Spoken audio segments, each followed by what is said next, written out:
You're going to stay or you're going to leave? Because can you see the screen? Really? Should I put up a mirror and then you can see? You can see?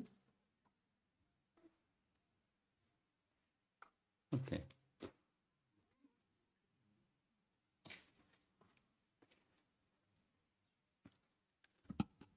The garland repair service. Srila Prabhupada Ki Jai.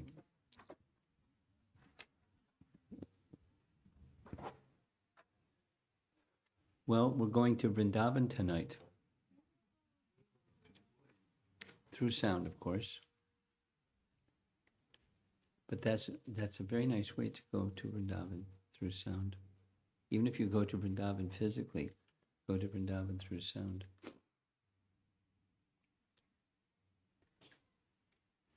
How many here have been to Kaliya? Oh, nice. So picture in your mind, at the end of this evening's presentation, there's photographs of Kaliya.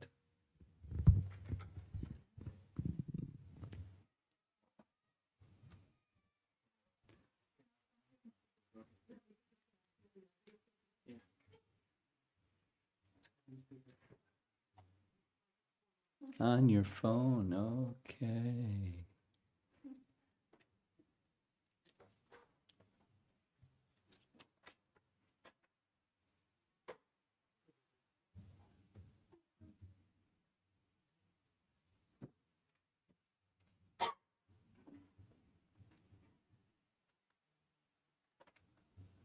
How is he going to make an escape when he wants to leave? That's the problem.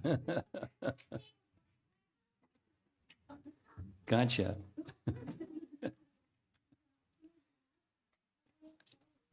I didn't do it.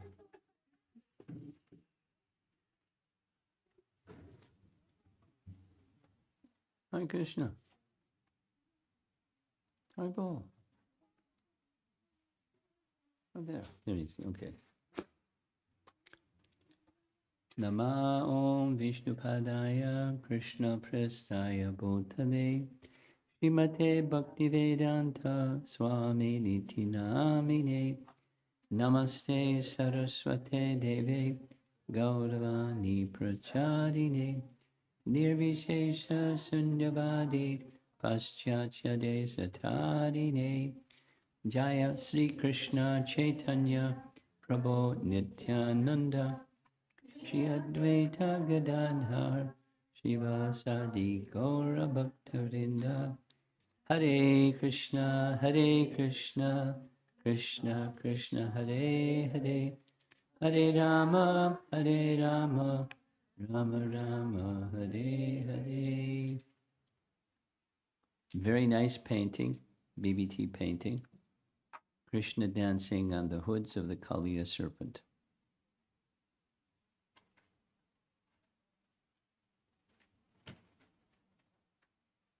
Krishna is an expert dancer. And in part, Kaliya Lila was a nice dancing stage opportunity for him, dapper dancer, but also to relieve Kaliya of sinful reactions. Now, let's begin with contemplating who was Kaliya before he was Kaliya. Previous life of Kaliya. Kaliya in his previous life was a great sage. Something happened between a great sage becoming Kaliya and then becoming freed from the curse of another sage. So according to Garga Samhita, there's a nice painting. There's two sages in the painting. And one sage, on our left, he was living in a forest up on a mountain, and he had a fantastic place for performing his sage duties, his meditation and worship and so on. And then a second sage came along and said, wow, this is such a nice place. Let's do our worship and activities together. And sage number one said, no way. This forest isn't big enough for both of us. Find another place. What? You're a sage. Everything belongs to Mahavishnu. What's with you? You're so proprietary, and you should become a serpent. So here's, long ago there lived two sages named Vedashira and Ashvashira. In his travels, sage Ashvashira, that's the one on the right, came to a very beautiful forest high up in a mountain, resided by sage Vedashira. That's the other fellow to the left. Sage Ashvashira suggested Vedashira for performing austerities together. Sage Vedashira, being a little proud and envious, refused, saying this forest is not big enough for us two. Arguments, one cursed the other. You are so envious, you become a serpent. The other one cursed, you become a crow and fall to earth. So Vedashira, the one who was living in the forest, became Kaliya, the son of Kashyapa and Kadru. So there's this parallel discussion in Srimad Bhagavatam where Kashyapa Muni was given a number of wives. He's one of the Prajapatis. He was given a number of wives. They were daughters of Daksha. And together with Kadru, a number of serpents were produced, including Kaliya. So when they had this big tiff, immediately they felt badly that they lost it. Lord Vishnu came and consoled the two. This is from Garga Samhita. You are both equally devoted to me, O sages. You are like the two arms of my body. O kings of the sages, I can make my own words false, but I do not wish to allow the words of my devotees to become false. That is my vow. Vedashira, I will place my footprints on your head. Because of them, you will never fear Garuda. So we'll hear the fearing of Garuda part shortly. And then the other, Ashvashira, you will have the form of a crow, but you will have transcendental knowledge, a smart crow. You will have yoga siddhis, more than smart, he's mystic powers, and the highest knowledge in the three worlds. So that's what happened. He became a crow named Bhushunda. Bhushunda.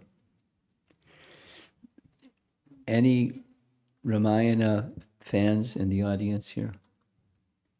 Bhushunda. Do you know Bhushunda, who he is? A little bit? Something.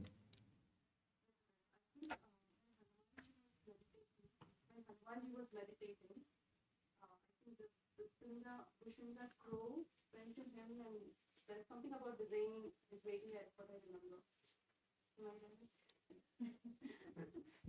That's part of it. He had a role even when way back in Ayodhya.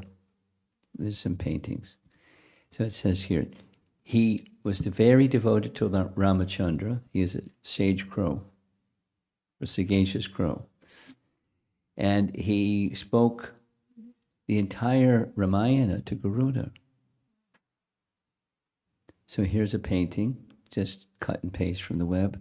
There's Bhushunda. In some cases, the spelling is Bhushundi, but it's male crow.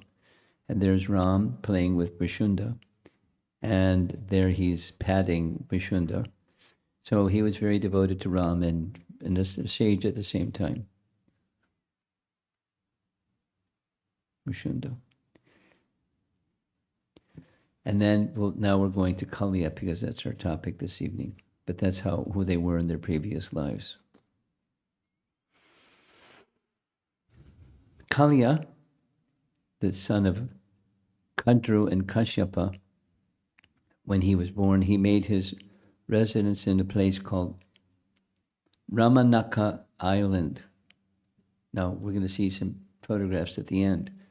Ramanaka Island, although what it says in the scripture is it's an island adjacent to Jambudweep.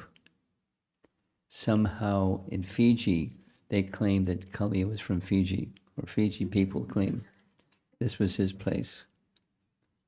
Some of you may have visited Fiji. Very popular. Deities of Kaliya, Krishna dancing on the hoods of Kaliya, very popular in Fiji. So he lived on an island in the midst of bodies of water, and there were many other serpents on that island, and the many other serpents on that island were visited too often by Garuda because there are two types of food for birds like Garuda, fish and snakes. So one time the serpents got together and made a pact. You don't come and harass us, we'll make offerings to you. You just come once a month under a certain banyan tree and we'll have many, many, many, many nice things, and just the rest of the time, please leave us alone. So he agreed. Garuda liked the idea. I don't have to go chase after serpents, and they'll provide. However,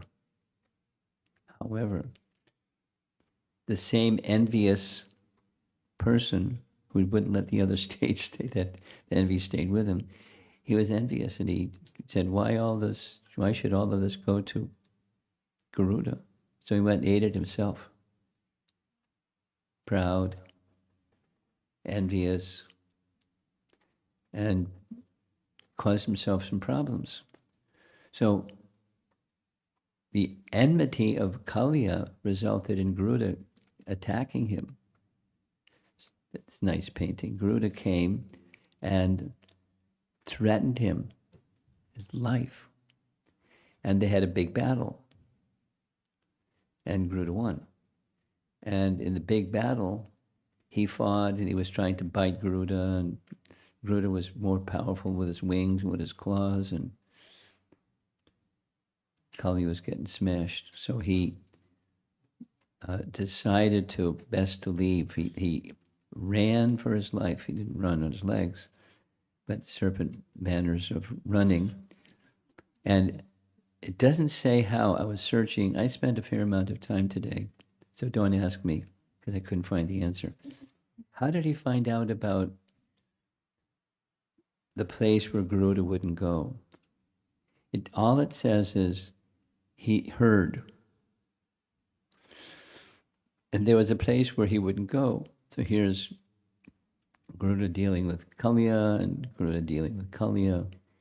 And the text says he came to know that there was a place where Garuda wouldn't go. So he'd get safe from relief from being chased by Garuda. And the place was a place where Sobari Muni is a celebrated person. I mean, Sobari Muni was pretty amazing meditator. He sometimes the persons engaged in meditation in Satya Yuga would do this. In order to not cheat, they meditated underwater, because you can't breathe underwater, you're finished. So he would suspend life hairs and do his meditation underwater. And for a long, long time. Now the main story that's heard about Sobari Muni is depicted in this painting. Although he was underwater, he saw male fish, female fish enjoying together, and his mind became agitated. And his meditation broke, poor guy. So it was once upon a time, Garuda came to the place where Sobri Muni was doing his meditation. There's a lake. Sometimes lakes are formed by rivers, and there's the river is flowing, the river is flowing, the river is flowing, and off to the side, there's a place where there's water that's not flowing, but it's water from the river. So it's a lake. It became later known as the Kaliya Lake. And it's in that lake that Sobri Muni was doing his meditation, and Garuda came hungry, and he started fishing, and Sobri Muni cursed him. If Garuda ever comes this lake again and eats fish here, he'll immediately lose his life. Sobri Muni was a powerful dude, sage.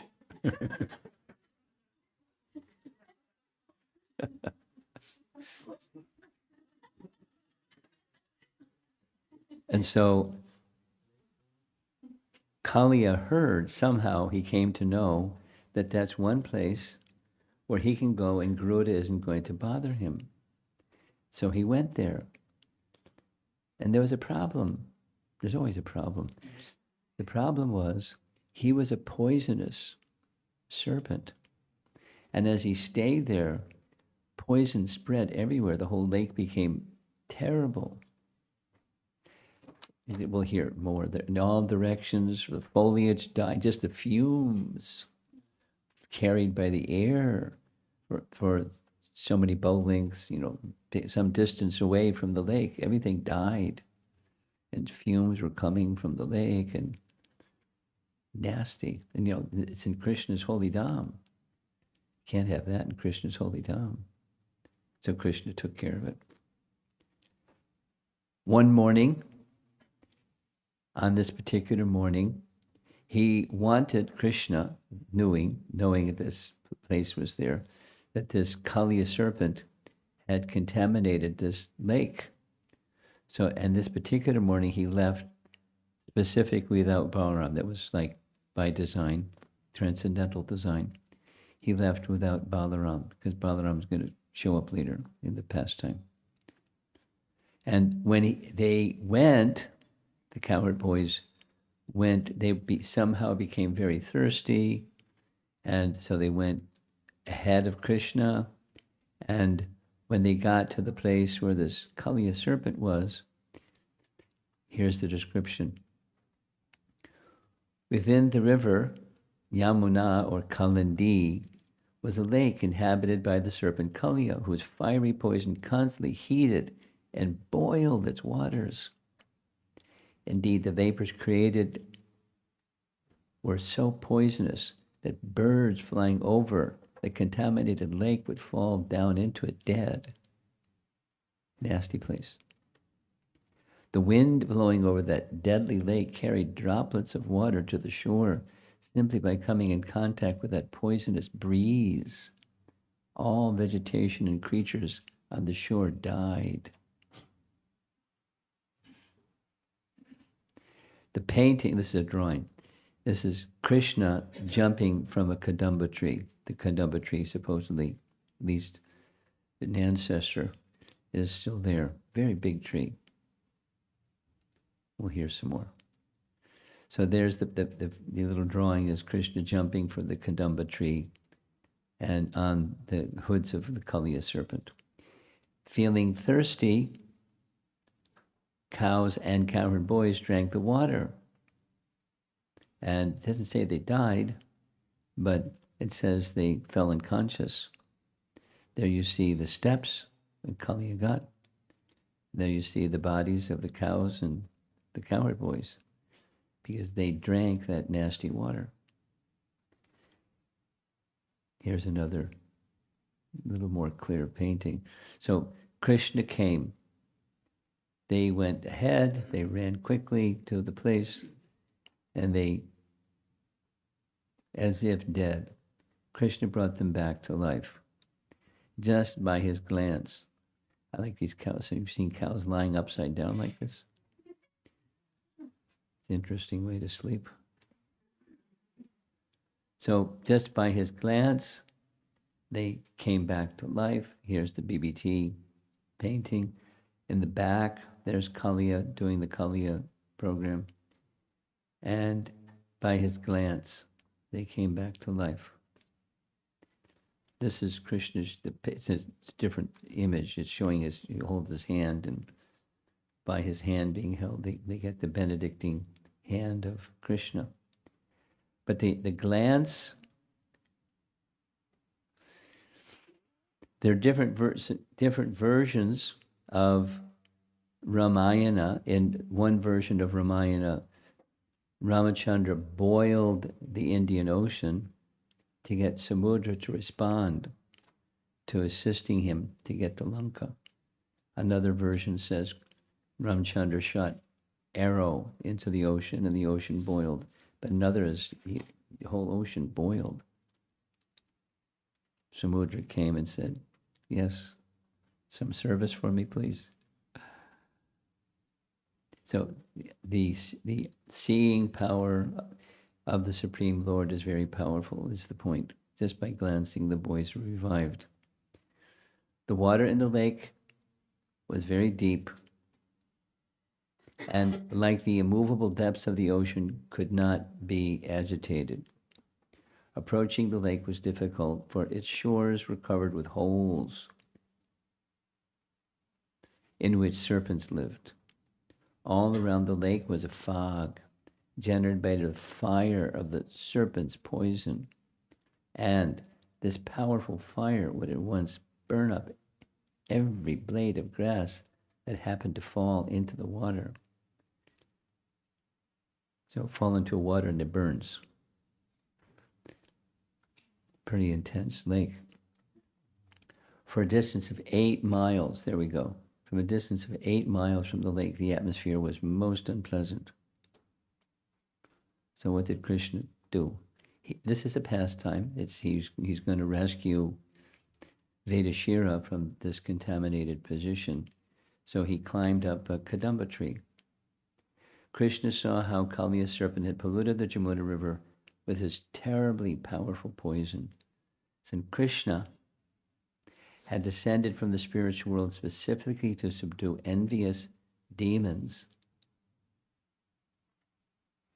The Lord immediately climbed to the top of the very high Kadamba tree and prepared himself for battle. Tightened his belt, slapped his arms, and jumped into the poisonous water. Now, everything else that touched the water instantly died, even just flew over it or near it. But Krishna's not touched. There's a little cartoon, jumped into the lake. And when he jumped into the lake, Kaliya said, "Who came into my lake?" Like, who came into my forest? It's this enviousness. And so envious that it was poisonous. Anyway, there's another nice painting. There's the cows upside down on the right side, and the cowherd boys, unconscious. And the lower right side, that's the hangout place, the abode of Kaliya with his wives. And there's Krishna rescuing the Kaliyas, the cowherd boys, etc. And then in the middle, that's the Kadamba tree. So he jumped into the Kadamba tree.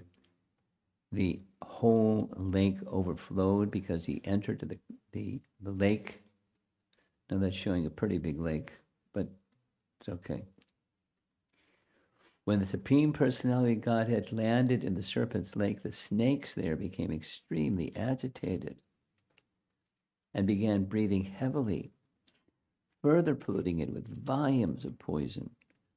The force of the Lord's entrance to the lake caused it to overflow on all sides, and poisonous, fearsome waves flooded the surrounding lands up to a distance of 100 bow lengths.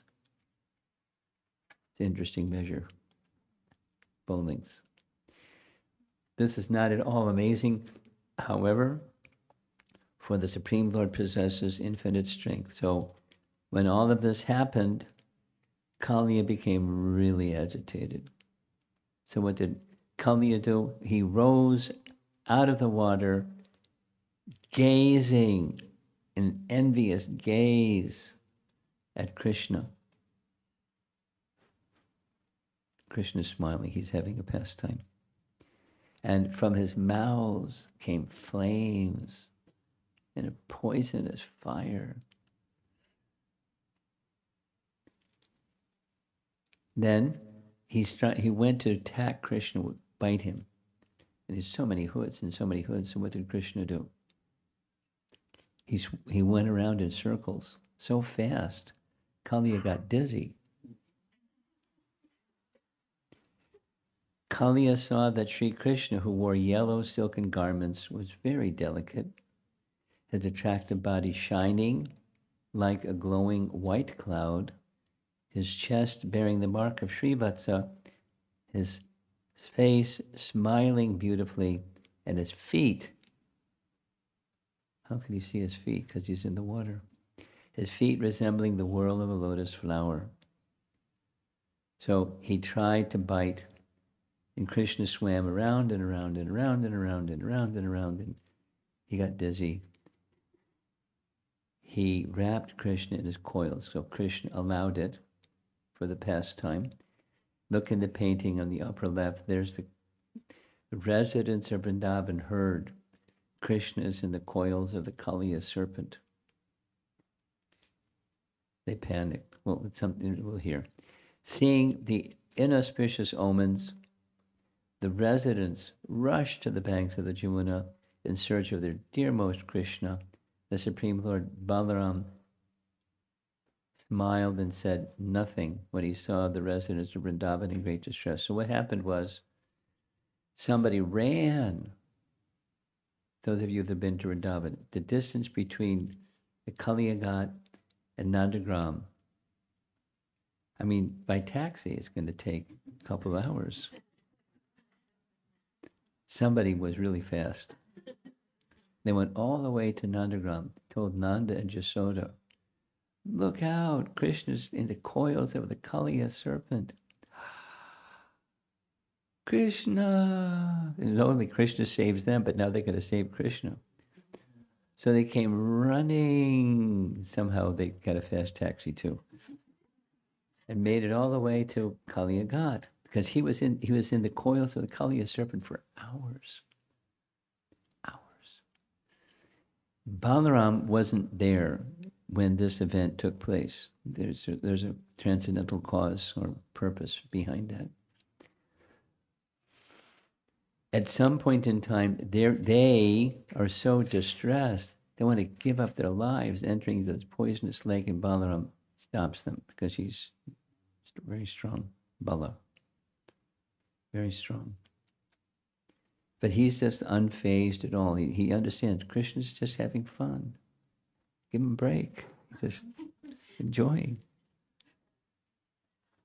Seeing Krishna in the grips of Kaliya, cows, bulls, and female calves called out to Krishna in great distress.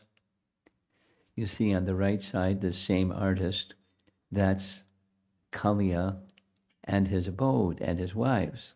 Those are those ladies in front of the serpent, and it looked like a nice little palace that they're carrying. And there on the left side, there's Nanda and Jasoda, and there's right behind them is Balaram and all the cowherd boys and the cows mooing and the ladies, and Krishna's enjoying. And he stayed in the coils of the Kaliya serpent for a long time. Lord Balaram stopped Nanda and other cowherd men from entering the poisonous waters of the lake. That's this illustration on the far right. Now comic book illustration of the same thing. And ladies held back Mother Jasoda. Krishna. Seeing the distress of women, children, and other residents of his village, Krishna rose up from the bonds of the Kaliya serpent. Now, some are just lying on the ground, fainting, seeing Krishna in this distressed condition. and so forth. So what did Krishna do? He remained for some time within the coils of the serpent, imitating the behavior of an ordinary mortal. But when he understood that the women, children, and other residents of his village in Gokula were in acute distress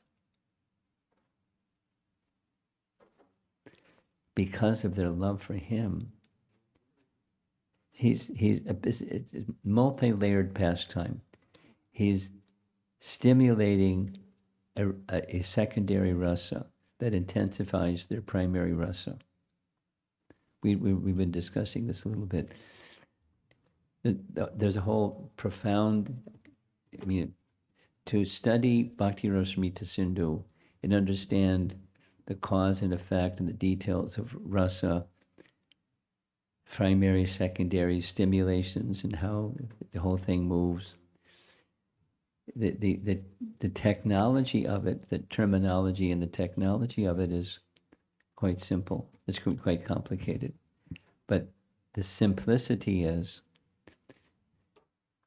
while he's relieving Kaliya from this curse and the condition of envy by placing his feet on the hoods of the Kaliya serpent, he's doing something before that. He's amplifying, intensifying to a great degree, because it's one of those pastimes that's just the flip side of all the other pastimes. And all the other pastimes, they're in distress and they call for Krishna's help. Here Krishna's in distress, or looks like he's in distress. So who do they call for? They're fainting. They're in great distress, but it's in distress of love. Secondary rasa. He immediately rose up from the bonds of the Kaliya serpent. Now what he did, he made himself big, so Kaliya got big. He made himself big, bigger, bigger, bigger. Then he got really small and slipped out of the coils of the Kaliya serpent. Very clever. We have a similar situation with Hanuman. They had similar shape-changing capacity. So this is the cartoon presentation. Kaliya stared at the Supreme Lord with a glance full of terrible poisonous fire. The Supreme Lord began expanding his body. Being tormented, Kaliya released him. The Supreme Lord expanded his body. It's the same language. And then Krishna became very small and became freed from the coils of the Kaliya serpent. So now they're staring at each other with poisonous fire coming out. So then again, Krishna started swimming around in circles, and swimming and swimming and swimming, and Kaliya got dizzy. And then as Kaliya got dizzy, he slowed down. Krishna jumped up on the hoods of the Kaliya serpent and started his dance. But his dance, while at the same time he was elegant, he had the weight of the universe on the hoods, each of the hoods of the Kaliya serpent, dancing and dancing and dancing and dancing and dancing. Now, normally, like there was the serpent that was swallowing Nanda Maharaj. One touch on the hood of that serpent, he was purified. Kali was a mean guy. Dude, right? Demon.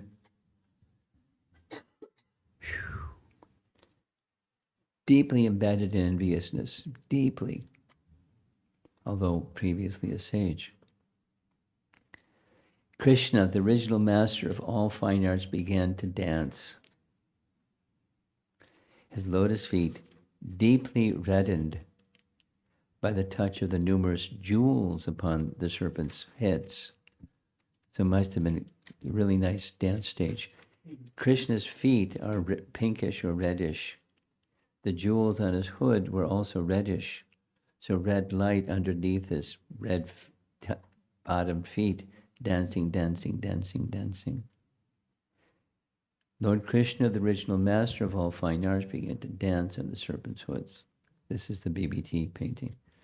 So some of the other paintings aren't as elegant, but it gives the message. Seeing the Lord dancing, his servants in the heavenly planets, Gandharva, Siddhas, sages, Charanas, wives of the demigods, immediately arrived there. With great pleasure, they began accompanying the Lord's dancing by playing drums, mridangas, pandavas, anakas, and songs and flowers and prayers. It was a festival. Krishna's dancing on the hoods of the Kaliya serpent. And the residents of Vrindavan are in amazement, astonishment, another secondary rasa. The painting on this one shows Balaram stopping his father from entering the lake, but by this time already Krishna's dancing on the hoods of the Kaliya serpent. The village of Vrindavan in the background. Yeah, we already heard this. Now, in this painting, it shows his mouths are getting bloodied. And Krishna's not dancing anymore. He's just enjoying. Krishna danced to the music of the demigods. His lotus feet became deeply reddened by the touch of the numerous jewels upon the serpent's heads. Another close-up. Another BBT painting. There's the residents of Vrindavan in the background. It's a big lake, a very deep lake. And celebrated pastime, so there's lots of paintings. This is Krishna, the expert dancer, dancing on the hoods of the Kaliya serpent. Each of the hoods trying to bite, and as the hoods were trying to bite, Krishna would put his dance step on that hood and press the hood down.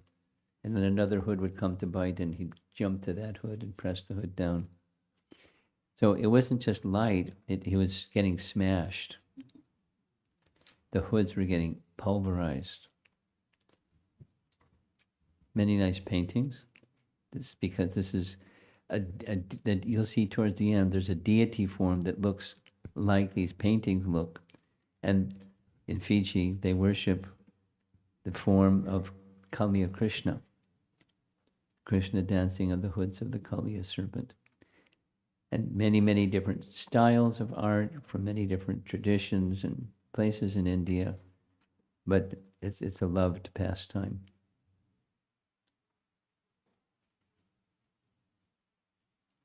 Okay, finally, exuding poisonous wastes from his eyes. Kaliya occasionally would dare to raise one of his heads, which would breathe heavily with anger. Then the Lord would dance on it and subdue it, forcing it to bow down. Here it shows he's jumping on the hoods.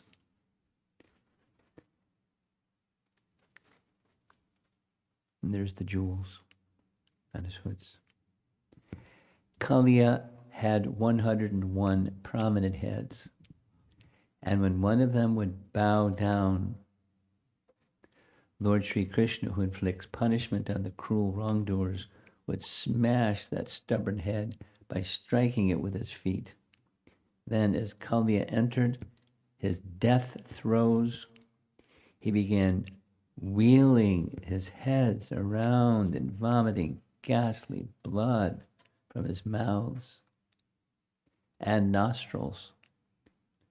The serpent thus experienced extreme pain and misery.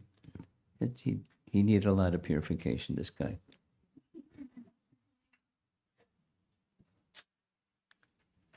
So that doesn't look like 101 hoods, but that's okay. That's a lot of hoods.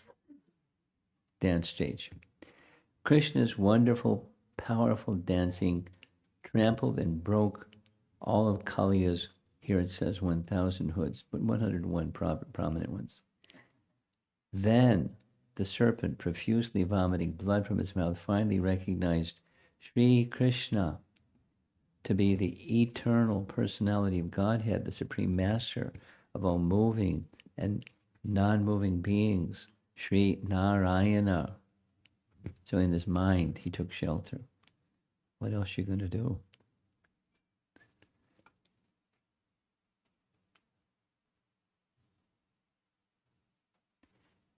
Same.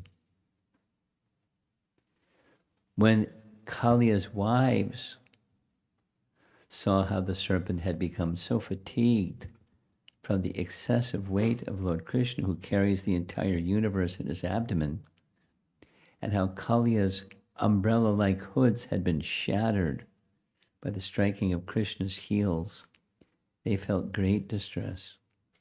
With their clothing, ornaments, and hair scattered in disarray, they then approached the eternal personality of Godhead. Now, they take forms that are, at least the upper portion of their bodies, are human-like. That's what the painting is showing anyways. They desired to protect their husband, so the protecting of their husband was to offer very beautiful prayers. The minds very much disturbed, the saintly ladies placed their children, oh, they're very clever, before them, and then bowed down to the Lord of all creatures, laying their bodies flat upon the ground. Now, the serpent, ladies anyways, flat upon the ground.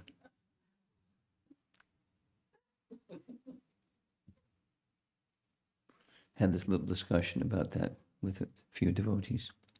Ladies placing full dandavats. It's right there in the Krishna book, Bhagavatam.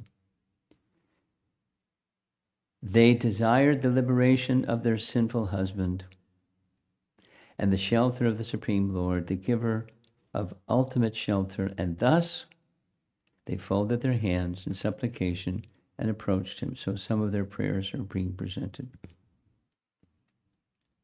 Different paintings. There's so many half human, half serpent wives. And some of their prayers. Here's one of their prayers.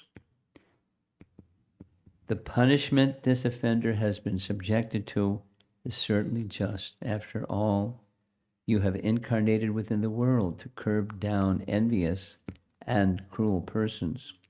You are so impartial that you look equally upon your enemies and your sons. And when you impose a punishment on a living being, you know it to be for his ultimate benefit. Next. What you have done here is actually mercy for us, since the punishment you give to the wicked certainly drives away all their contamination. Indeed, because this conditioned soul, our husband, is so sinful that he has assumed the form of a serpent, your anger towards him is obviously to be understood as your mercy. Next verse. Did our husband carefully perform austerities in a previous life? Yes, he did. With his mind free of pride? No, he had pride. And full of respect for others. Is that why you are pleased with him? Or did he, in some previous existence, carefully execute religious duties with compassion for all living beings? And that is why you, the life of all living beings, are now satisfied with him? So there's the wives. There's Krishna standing or dancing on the hoods. They glorify, there's many more verses. They glorify the greatest fortune attained by Kaliya, even for which even the goddess of fortune hankers. Those who have attained the dust of your lotus feet never hanker for the kingship of heaven, limitless sovereignty, the position of Brahma, or rulership over the earth. They are not interested even in the perfections of yoga or in liberation itself. These ladies sound pretty educated. O Lord, although this Kaliya, king of the serpents, has taken birth in the mode of ignorance, and is controlled by anger, he has achieved that which is difficult for others to achieve. Embodied souls who are full of desires and are thus wandering the cycle of birth and death can have all benedictions manifested before their eyes simply by receiving the dust of your lotus feet. So we heard about Krishna having dust in his mouth.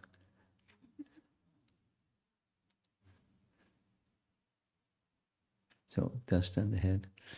We offer obeisances unto you, the Supreme Personality of Godhead. Although present in the hearts of all living beings, as the Supersoul, you are all pervasive.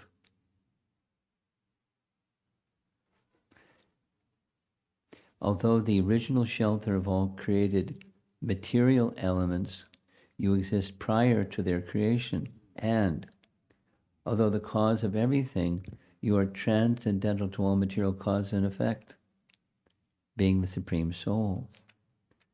These are elevated prayers from elevated persons.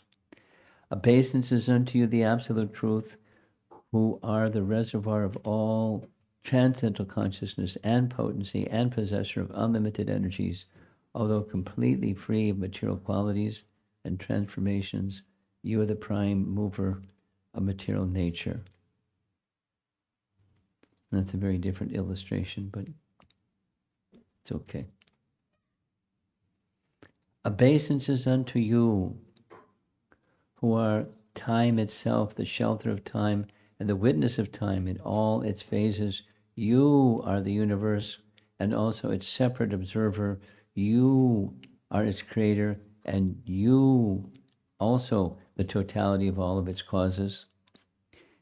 We offer our obeisances to Lord Krishna and Lord Rama, the sons of Vasudeva, and to Lord Pradyumna and to Lord Aniruddha. Now, they haven't come as the sons of Krishna yet because he's still a little boy, but they're eternal positions in the spiritual world. We offer our respectful obeisances unto the master of all the saintly devotees of Vishnu. Nice painting. Looks like Krishna left his chadar on the side of the tree over there. And still some of those cows are upside down. And there's the wives offering their prayers. Almost done. Obeisances to you, O Lord, who manifest varieties of material and spiritual qualities. You disguise yourself with the material qualities, and yet the functioning of those same material qualities unlimitedly reveals your existence. You stand apart from the material qualities as a witness and can be fully known only by your devotees. So they're doing a pretty good job. And this is a very nice painting. O Lord Rishikesha, Master of the senses, please let us offer our obeisances unto you, whose pastimes are inconceivably glorious. Your existence can be inferred from the necessity of a creator, for a creator, and revealer of all cosmic manifestations. But although we, your devotees, can understand you in this way, to the non-devotees you remain silent, absorbed in self-satisfaction. So I think that's enough of their prayers, although there's some more prayers, there's more prayers, and there's more prayers. At least once, a master should tolerate an offense committed by his child or subject. O Supreme, peaceful soul, you should therefore forgive our foolish husband who did not understand who you are. So did a fantastic job with their prayers. Big round of applause for the wives of the Kaliya serpent, Naga Patnis, they're called. And several nice paintings where they're offering him garland and folded palms and nice prayers. And so it's another celebrated passage with many nice paintings. Although it's not so much in the deity worship. The deity worship is just showing us dancing on the hoods of the Kaliya serpent. This is a little creative. It's showing he's playing his flute while dancing. And different styles, and different styles, and different styles, and different styles. Another nice one. Very nice. Thus, praying, the request of the Supreme Lord to kindly forgive the great offense committed by their foolish husband. And mission accomplished. They surrendered to the Supreme Lord completely and wished to execute his order. The Supreme Lord immediately showed his mercy and released the serpent Kaliya, who had fallen unconscious, who had smashed. So, as the statement that was made by Lord Vishnu before this falling happened, he would relieve the Kaliya serpent of his enviousness, and he would leave marks on the hoods of the Kaliya serpent so Garuda wouldn't bother him. Garuda's not going to bother a serpent that has Krishna's footprints on it. Kaliya slowly regained his vital force and sensory functions. Breathing loudly and painfully, he addressed the Supreme Lord in humble submission. So he has his own set of prayers. Then the Supreme Lord ordered him to return back to the ocean so that the river can be enjoyed by cows and humans. The Lord further told Kaliya that since his head was now marked with his footprints, Garuda will no longer try to eat Kaliya. So like triple rescue. He, with folded palms and his wives in front of him, Krishna is sending him away. And this is a nice painting. Looks like he's just sitting on a lotus. So Kaliya worshipped the Supreme Lord by offering fine garments, jewels, and other valuable ornaments, wonderful scents and ointments, and a large garland of lotus flowers. And off he goes back to Ramanaka Island with his wives and children and the whole shebang. Receiving the Lord's permission, he circumambulated him and offered obeisances. Then, taking his wives, friends, children, he left for his island in the sea. The very moment Kaliya left, Yamuna was restored to her original condition, free from poison and full of nectarian water.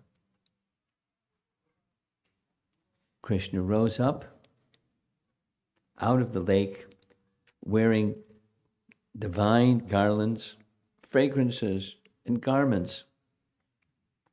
And when the cowherd men saw him, they stood up immediately, just like unconscious persons' senses come back to life. There they are reaching out to embrace him. Krishna just had some fun. Here they are embracing him. Even the dried up trees came back to life. So that's the end of the pastime. Here's the place, Kaliya Ghat, pictured in these four corners, the steps going down on the right side, and the dome, and inside the dome is the deity of the Kaliya serpent. At the bottom left, that's what it looks like from a distance. Here's what it looked like close up, Kaliya Ghat in Vrindavan. Devotees taking part in Parikrama, hearing the Kaliya Lila. Different angles of vision. Here's, it is said, the Kadamba tree from which Krishna jumped because he placed some nectar on the tree so it would have long life. And it's really a big tree. Big, big, big, big tree, Kadamba tree. And there's the Kaliya Mardana temple and inside the deity. Here's a close-up of the deity. Krishna's dancing on the hoods of the Kaliya serpent at Kaliya in Vrindavan. And here's the deity form being worshipped in Fiji. Nice. Kaliya down below, Krishna in a dancing pose above, arms reached out. Somehow he's holding on his flute too. This is a garden in the back area in a place in Fiji. Here's in a museum, Krishna dancing on the Kaliya serpent's hoods. Another illustration. So many of you know that Bhaktivinoda Thakur indicated that each one of the demons or persons that Krishna dealt with, they represent some anartha. So his description is, Kaliya represents brutality and treachery, like this illustration. And here's, how treachery and brutality is dealt with in some cases. And Krishna and Balaram are, of course, at the center of all of these pastimes, dealing with different persons who need purification, and they're dealing the purification quite wonderfully. So this is just a day in the life of Krishna, the cowherd voice, dealing with the Kaliya serpent.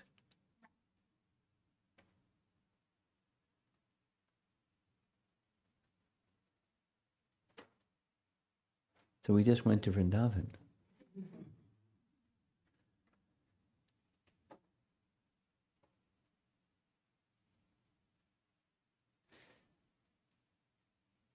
I find it interesting how the narration that's in the Bhagavatam has parallel narrations in other texts, because what's in Garga Samhita is not in the Bhagavatam. And much of what's in the Bhagavatam is in the Kaliya, the Garga Samhita, but there's details and details. So this pastime is a well-known pastime. Krishna's pastimes in Braja are found in many places. And so the primary source for this is the Bhagavatam and commentaries by our acharyas. But nice, very nice, within all of this is these prayers of the wives of the Kaliya serpent, giving transcendental knowledge. So who knows who they were in their previous lives to have such elevated understanding. And it certainly crossed my mind when going over this pastime. If they had such knowledge, why were they serving this fellow?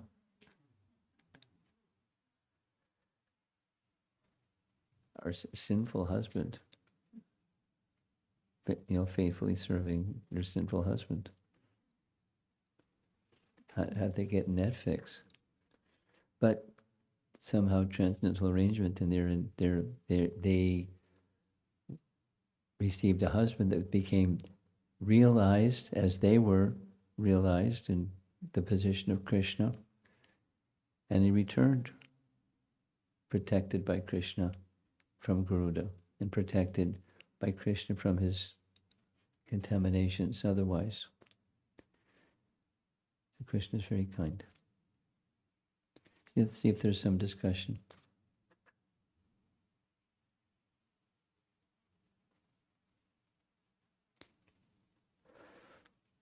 Yes.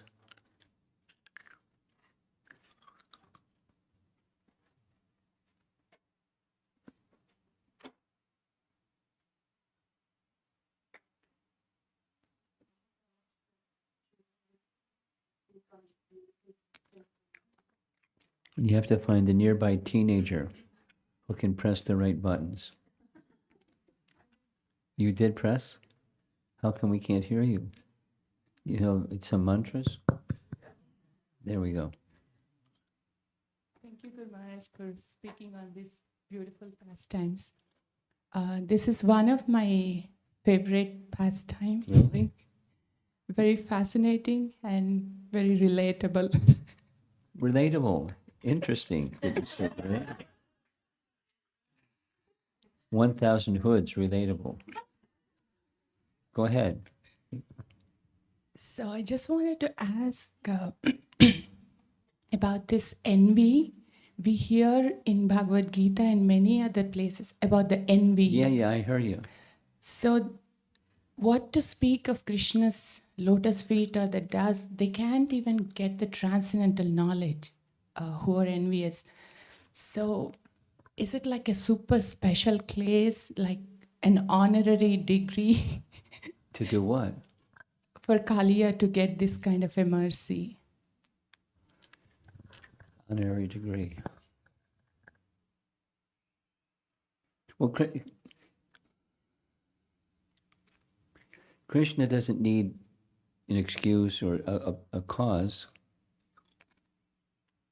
He may give his mercy wherever he wants to give his mercy.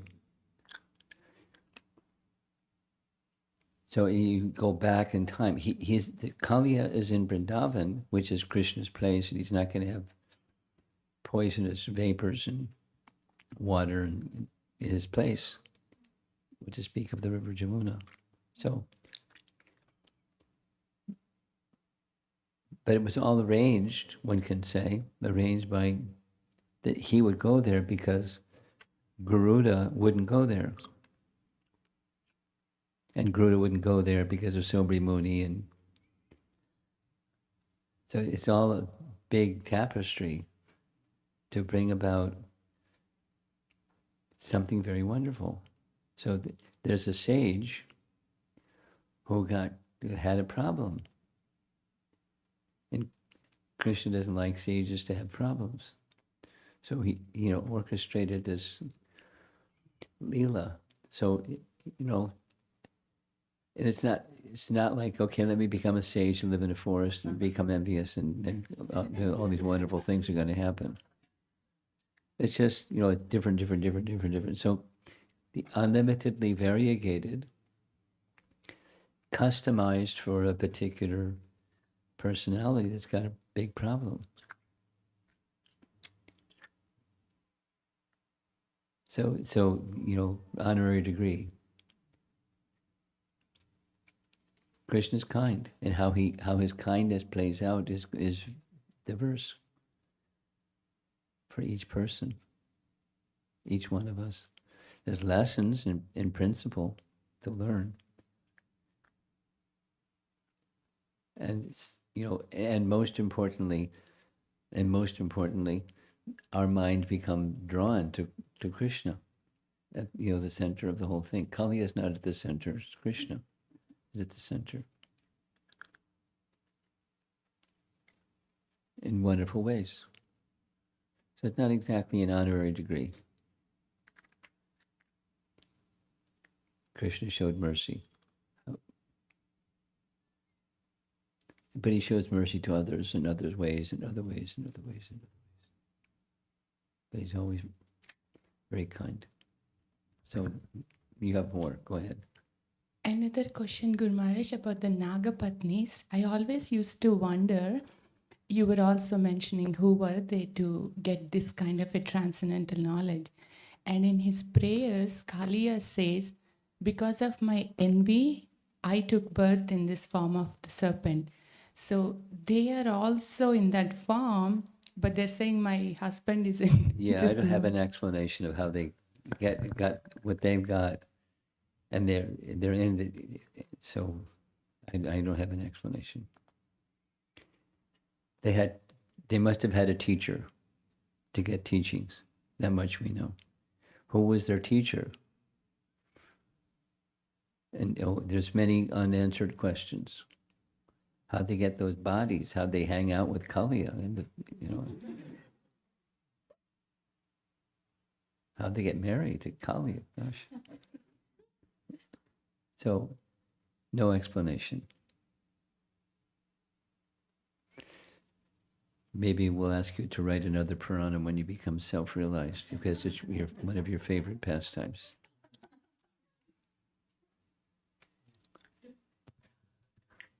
Just on this note,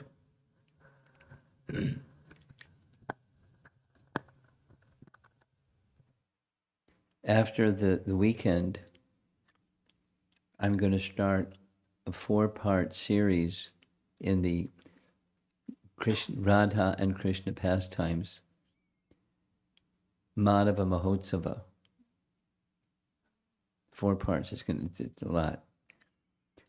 And the history is Rupa Goswami instructed Jiva Goswami to write it after Rupa Goswami, had already written something about Radharani becoming crowned as the queen of Vrindavan. But it's found in 7 other places. And then after it having been written in 7 other places, Rupa Goswami instructed Jiva Goswami to write the whole story from beginning to end in detail. And so he did. So, just become Jiva Goswami Das or Dasi. Become qualified, So there are things that we don't know that these elevated souls know in detail. And it's not just creative writing. It's pastimes of the personality of Godhead and is desiring loving reciprocation with different devotees. So they have that capacity. But I don't know of any reference that says all these the Nagapatnis and how all that happened and how they have all this knowledge, and if they have all this knowledge, why they're serving this fellow, and I don't have answers. Somewhere. Next. Hare Krishna. So this question is something that I get asked by my children. Really? And that is how... Now eyes are going to your children. Let's hear it. And that is how come when the curse seems to bring about the worst in those people. Like, for example, in this case, the sage who was having some sort of a spiritual practice because of a curse, took a body of a serpent and then went, and because of that, he harmed so many other people. The birds flying over, the cows that drank the water and things like that. And the reason I'm asking is because we're reading 3rd canto where we read about Jaya Vijaya, the fall down, and the birds that they take, Hiranyaksha, Hiranyakashipu, Ravana, They've been a big mess. very big mess. And so the question they often ask me is, how come... The innocent people had to deal with the mess. Yes. That's the question. Yeah, the collateral damage that comes about. What's your answer? I know. That's why I'm asking you. What's your answer? Do you have an answer? It's unfair. Innocent people being damaged, collateral damage. Although, what did they do? Well, everyone in the mature world did stuff, right? All of us. I in the past have used this example, and someone liked the example. Having a material body is like a flag flapping in the wind, saying, I'm sinful. I have interests separate from the Supreme Lord, and the flag is waving. It's every one of us. So you can't say innocent. You can say innocent. You can say, you're not going to contradict you, but there's something that needs purification. So those that are the collateral damage folks, they're on the receiving end of something that's, it's like when Krishna jumped into the Kaliya lake, there were waves that went in all directions because he's, the whole universe is within his abdomen. So, like a big item falling into the Kaliya lake. So that's the collateral damage. But by Krishna's presence, they became purified. So those that have sinful reactions, and suddenly there's this spike of receiving the results of their sinful actions, they're getting relieved of the reactions of those reactions of those sinful activities. And the appearance of the personality of Godhead relieves them of the principal perpetrator of that collateral damage. And then further and further and further, purification of the universe. Take your question maybe 3 steps back and ask yourself this question: why creation?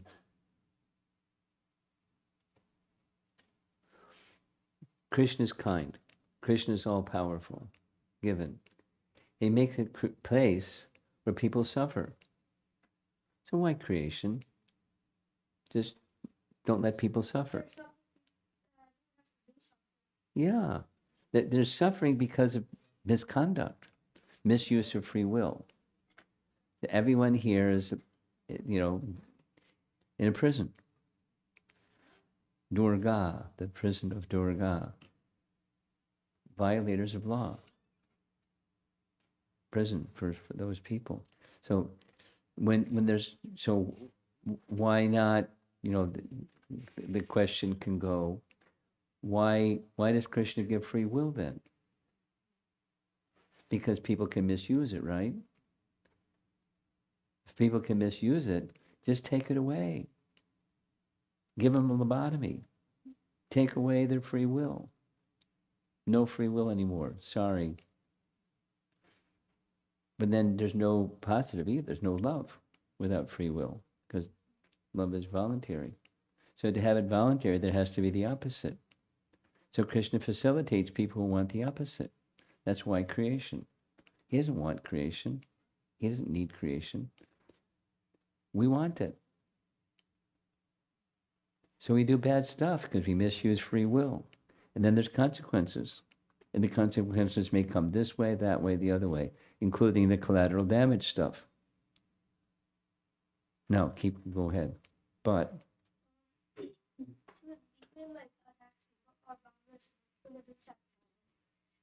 And then the Brahmanas get mad at the demon again, so they might curse him again. And then they'll start doing, and then the demon will and then start attacking more people, and then and someone will curse him again. So it keeps doesn't expanding. stop. It keeps expanding. That's what you're saying. And like the cursing, the only way for the curse to end is really just like Krishna. The curse is not a solve. The curse is not what? Solution. Curse is not the solution. What's your solution? Yeah, but you're not Krishna. So what Krishna knows. So this is the foundational part of your question. Why? What's the solution to the why? So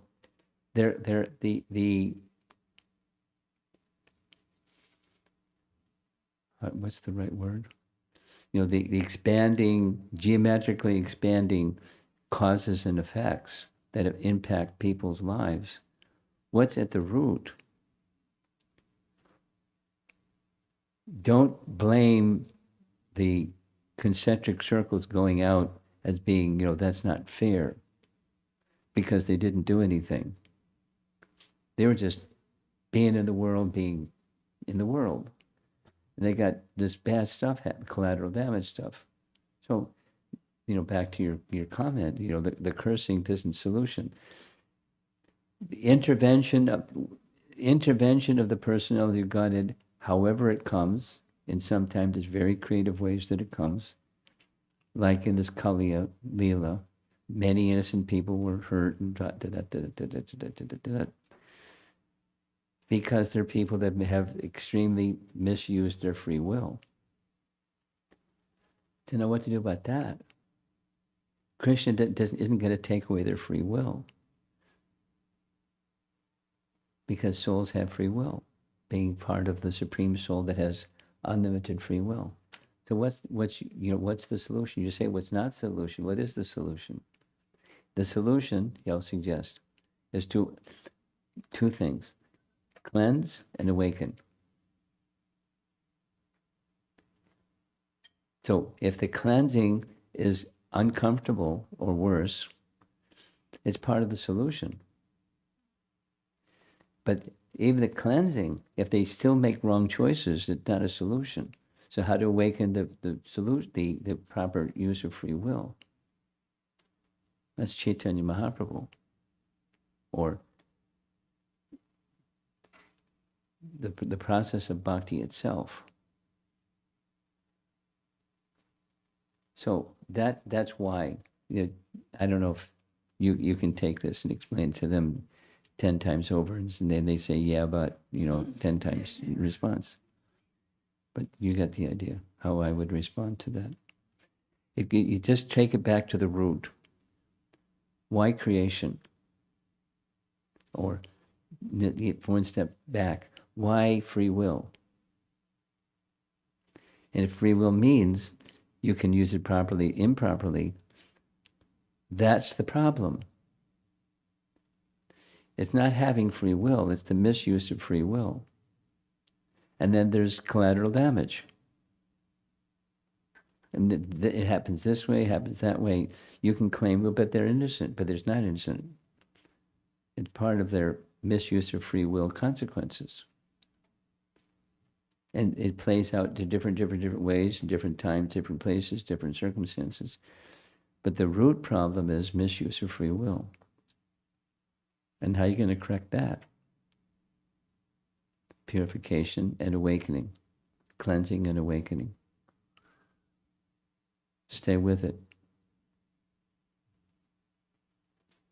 What's your favorite devotional service besides Prasadam? Kirtan? I used to like his. Yeah, he'll be like the stories. Good. Good. Me too. Okay, back here.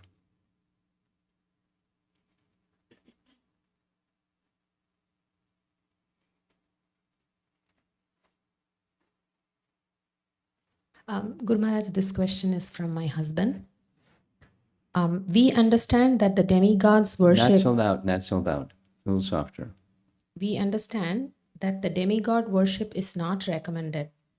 Is it recommended to pray to great devotees of the Lord like Garuda, Sudarshana for a drop of mercy?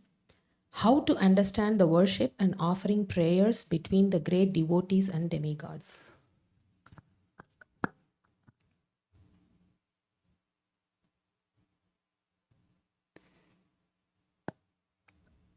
When one is very elevated, then behind the demigods, one can see the personality of Godhead.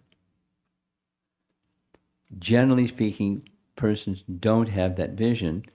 They have another vision. So the approach to the demigods is not because they're representatives of the Supreme Lord and they want to please the Supreme Lord by offering something to one who is dear to the Supreme Lord. They want something from that intermediary, generally speaking. So when is it appropriate? When it's appropriate, when the consciousness is corresponding to behind these persons, the real respect goes to the personality of Godhead. So to get to that place, one needs to primarily give attention to the personality of Godhead. Then his intimate devotee associates, and then continuing outward. That's my advice. That's my understanding. Mame kam sharanam. And then that can expand out, concentric circles out, depending upon how much the center is clear. Mame kam sharanam. Okay?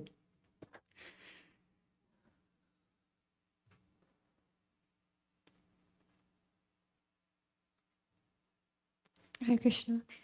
On the topic of envy, On the topic of envy, okay. yeah, it's recommended we take association mostly within our peers, so like 60% peers, 20% junior, 20% senior. So we find ourselves associating with our peers. Find ourselves what? Find ourselves associating with our peers a lot more.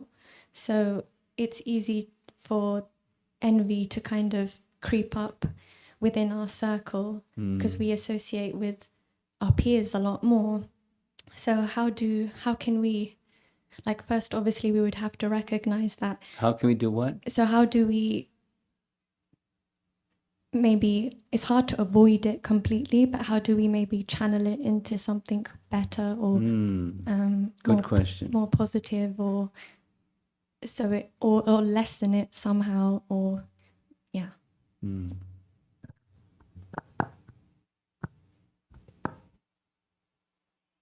What is going back to something I said to this young devotee, cleansing and awakening.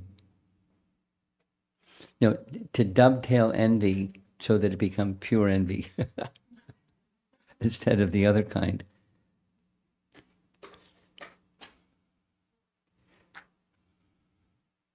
It's not that's not ideal.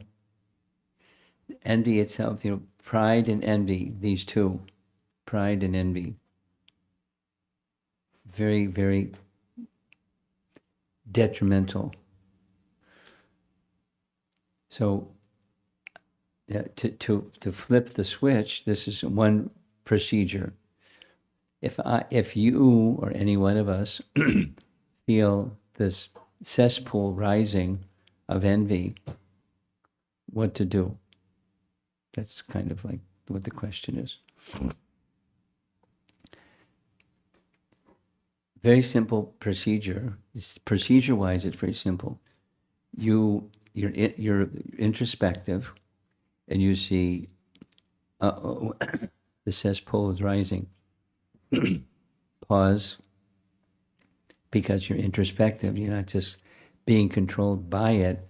You observing it. It's not you. It's it. It's the object that you're observing. And then you, in that reflective space, mode of goodness space, why is this there? Where is this arising from? And then it's easy to give the answer to that. If you're in a reflective space, you're not controlled by that emotion. It's just a fundamental, back to this, why creation? Because of my envy towards Krishna. I'm feeling envy towards something that's from Krishna, someone's ability or someone's something. So let me instead, A and B, recalibrate my regard for Krishna, and then in turn, that thing that I'm feeling envious about, someone's fame or recognition or ability or something, and give credit to Krishna. Then this person is a carrier of Krishna's mercy. And then, so it's describing it, there's several steps, but if one becomes practiced, it becomes pretty natural. So let me turn my attention to glorify Krishna and away from that cesspool.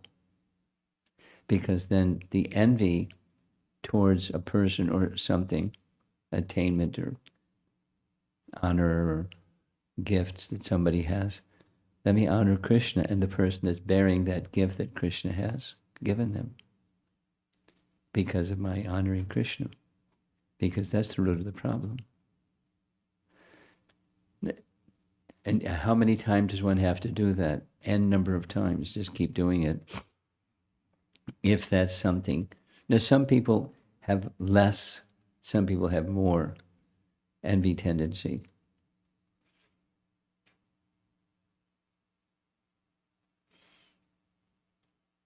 For higher stages of bhakti, those two are absolutely have to be dealt with. They're a feature, a foundational feature of material existence, pride and envy.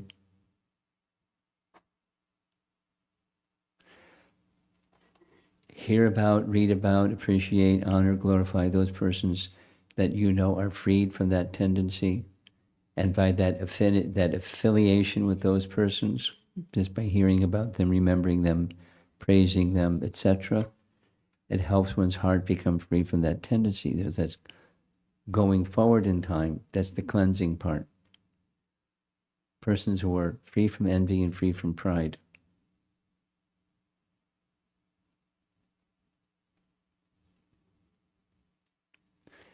I know somebody that's proud. I know more people that are proud than people that are envious. And know how to help that person become free from pride when they don't even recognize they have it. Or someone to become free from envy. So your statement is the recognition that it's there, and from that starting point, then introspection, because the devotee, a Vaishnava, is introspective. So when you see it arising, you know what to you can at least in principle know what to do. What about somebody who doesn't even recognize that it's there? It's really hard.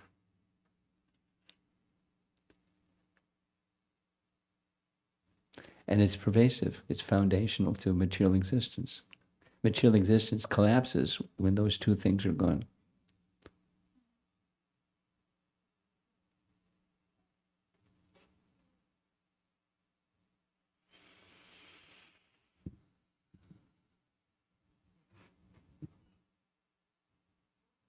So the remedy the recommendation is in principle simple, and then if there's a tendency for envy, just keep moving in that direction. When the envy rises, and even when the envy isn't rising, it's just, the cesspool is settled. It's just smelly, just sitting there. Make it clean. Yes.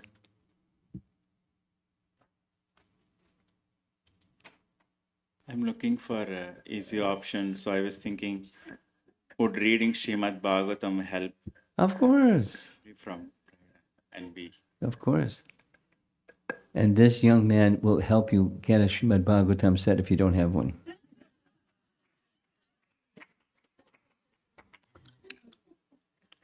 Sri Radhika has something.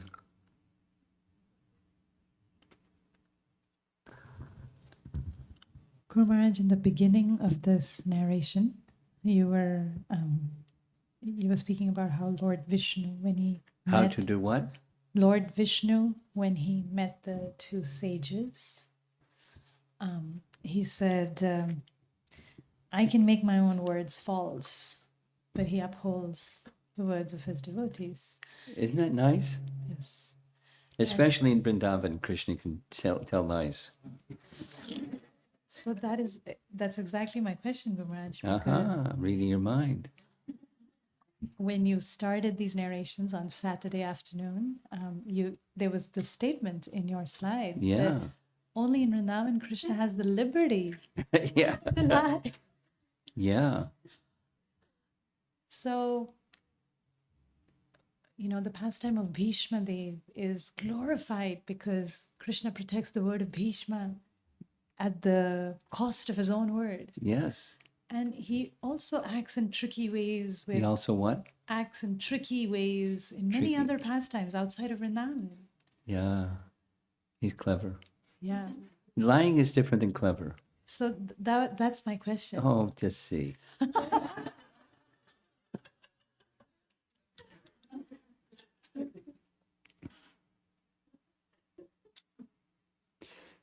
I mean, the Krishna eating dirt, I didn't eat dirt. They're liars. Look inside my mouth if you want to verify am I lying or not lying. So it's a pastime. But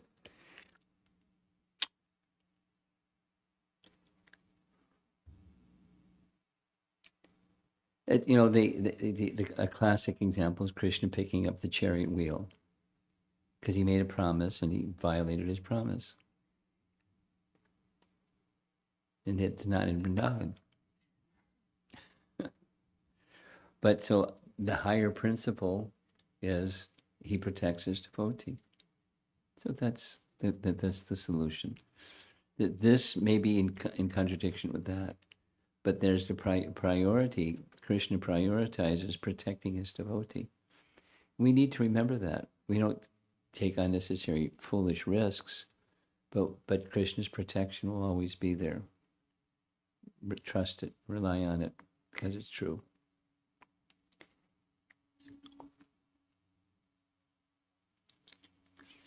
You commented that during the Memorial Day weekend, one of the guest speakers was Radhika Raman. Radhika Raman just gave 2 classes, and they were really, really good. And the second one, I said, I listened to it 5 times. And you said, wow. I remember you articulated, wow. And in that, he speaks, how the devotee expects Krishna's reciprocation, even when it looks like it's not happening. And Krishna should do it differently, which is, different from, but similar to this young devotee's question about, why the collateral damage stuff? Like, you should do it better than it shouldn't have collateral damage when taking care of problems. Or sanctioning misuse of free will with collateral damage.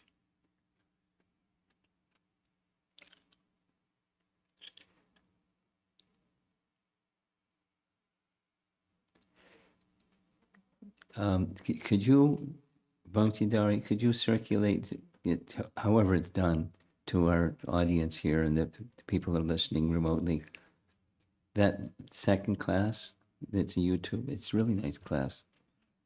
Listen to it. It's nice, very nice. Anyone else? Anyone back there? Oh yes, okay. Hare Krishna. So this is going back on the question that she asked about envy. I would say in the advent of social media, how it's so easy to compare our lives to other people, and those propensities for envy are sometimes more susceptible. Amplified, yeah, on those platforms. For people who might not be familiar with bhakti and the practices of bhakti, how could one use tools in their life to help calm those emotions and those feelings? Thank you. Read Srimad Bhagavatam.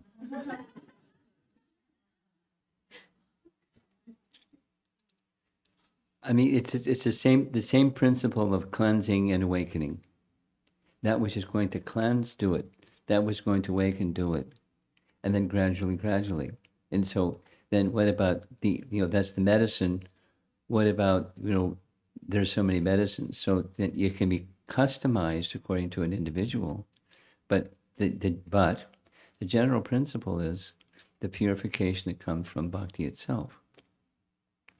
So one of the best things to do, whether it's social media or any other medium of communication, is be exemplary of the character and the speech and behavior.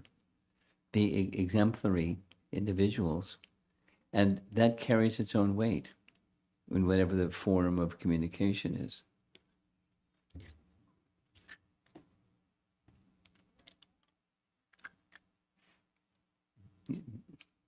That saying, be that which you would like the rest of the world to be. And then however you live your life and whatever medium of communication you have, let it have those characteristics. Purity is propagated by purity. And the converse is also true. Okay, I think we should end. Oh, you have something way in the back.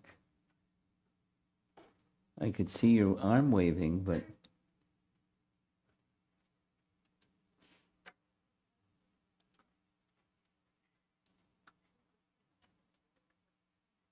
You're just saying Haribol, huh? Okay. Srila Prabhupada ki jai.